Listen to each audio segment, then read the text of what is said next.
Hi everyone, my name is Sara Berry and this is my presentation for Physics 2211 Lab 3. In this lab, I used GlowScript to model the motion of a star and a spaceship around a black hole. The goal was to find the mass of the black hole by analyzing the net force on the star, and then use the mass to calculate what initial velocity a spaceship would need to avoid being pulled in. And this will go over the introduction, the model's data and observations, then the code, and then a discussion at the end. The purpose of this lab was to create the trajectory of a unique star by using its net force, velocity, and mass. The main physics principle behind it is Newton's second law, or the momentum principle, which says that force equals the change in momentum over the change in time. That means the force acting on the object causes its motion to change. In our case, the black hole exerts a gravitational force on the star, which changes the star's velocity, and by studying that motion, we can determine how massive the black hole must be. The preview of results that I saw through GlowScript, I was able to calculate the mass of the black hole, which later helped me find the net force and initial velocity for the spaceship. Newton's second law connects force and motion. It tells us that the net force on an object is equal to the rate of change of its momentum. So when momentum changes, there must be some force acting on the object. In this lab, that's exactly what's happening. The black hole's gravity pulls on the star and the spaceship constantly changing their momentum.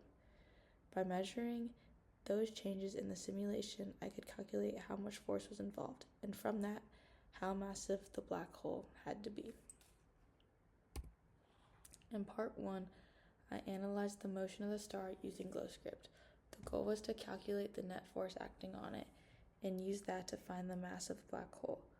We assumed that the only force acting on the star came from the black hole's gravity. The star's position, velocity, and mass were defined in the code, and the net force was calculated frame by frame as the star orbited. By rearranging the gravitational force equation, I solved for the black hole's mass. In part 2, I used the black hole's mass that I found in part 1 to calculate all the forces acting on both a planet and spaceship. The goal was to find what initial velocity the spaceship needed to stay in orbit and not get pulled in. Using GlowScript again, I adjusted the speed and direction of the ship's momentum until it followed a stable curved path around the black hole. At the start of the simulation, the black hole was placed at position 000. Its mass was estimated at 2 times 10 to the 30 kilograms, while the mass of the star was unknown. Since there were no external forces, everything in the system was influenced by gravity from the black hole. This setup became the foundation for both parts of the experiment.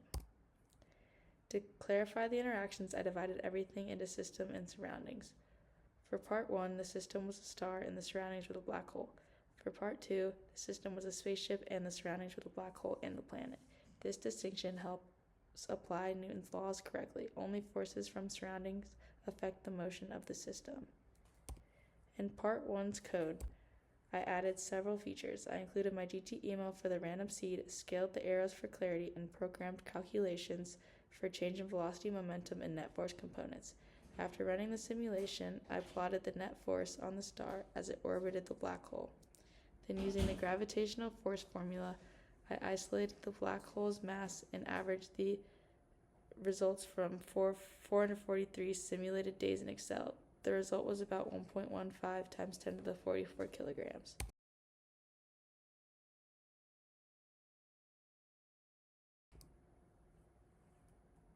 Part 2. This is just everything I said before. In part 2, I updated this code to include both a planet and spaceship. I used the previously found black hole mass, adjusted the planets and ship speeds, and calculated the net forces on each. This GlowScript visualization showed me the spaceship's in pink and planets in blue.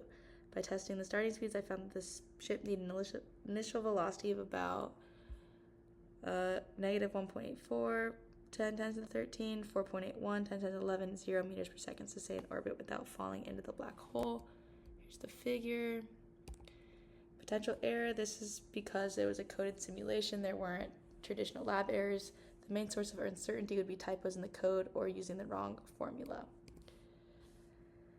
In this lab, the net force and change in momentum were numerically the same but conceptually different. Net force is the sum of all forces acting on an object. It's what causes motion to change. Change in momentum is the effect. It shows how objects moves as a result. Through this project, I also used trial and error to find correct spaceship velocity to maintain orbit. They showed me how Newton's second law applied.